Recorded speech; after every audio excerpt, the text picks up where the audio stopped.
Si, oui, en fait, ça doit être déposé avant le 1er novembre, donc au mois d'octobre. C'est le plan annuel 2021 qui va être déposé, qui doit s'inspirer, bien sûr, de la planification pluriannuelle 3 ans 2022.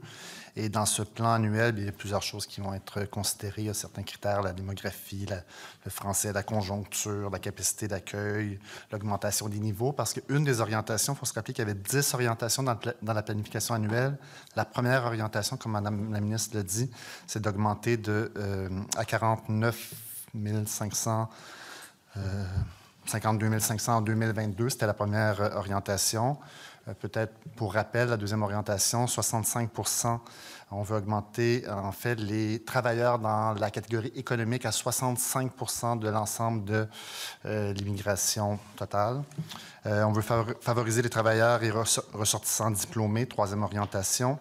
Quatrième, arrimer l'immigration avec les besoins du marché du travail, avec la formation en demande ou des offres d'emploi validées. Je vous parlais qu'un des critères de plus en plus pour s'assurer de répondre aux besoins, c'est de privilégier les personnes immigrantes, les sélectionner lorsqu'ils ont une offre d'emploi validée. Donc, c'était dans la quatrième orientation. Accélérer l'arrivée des travailleurs économiques, c'est aussi une des orientations, la cinquième.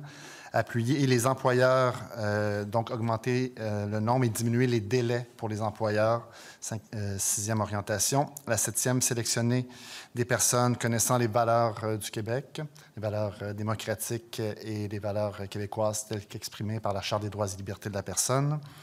Huitième, admettre les gens qui connaissent le français, on en a parlé un peu plus tôt, élargir les services à ces personnes.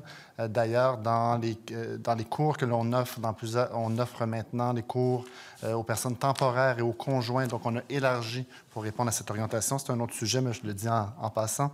Admettre des gens, donc je l'ai dit, encourager l'immigration de jeunes, c'était la 9e orientation, et poursuivre l'engagement humanitaire, la 10e orientation. Ce sont les orientations qui ont été retenues dans la planification pluriannuelle qui va jusqu'en 2022.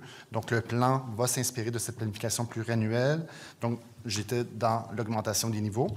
Il vous reste une vingtaine de secondes. Parfait, c'est parfait. Ça va me permettre de dire les autres éléments qui vont être pris en considération dans l'analyse qui est faite pour le plan de l'an prochain. Le poids démographique du Québec, la crise sanitaire, évidemment, on va en prendre en considération, situation économique et les capacités opérationnelles du ministère. Merci, M. le sous-ministre.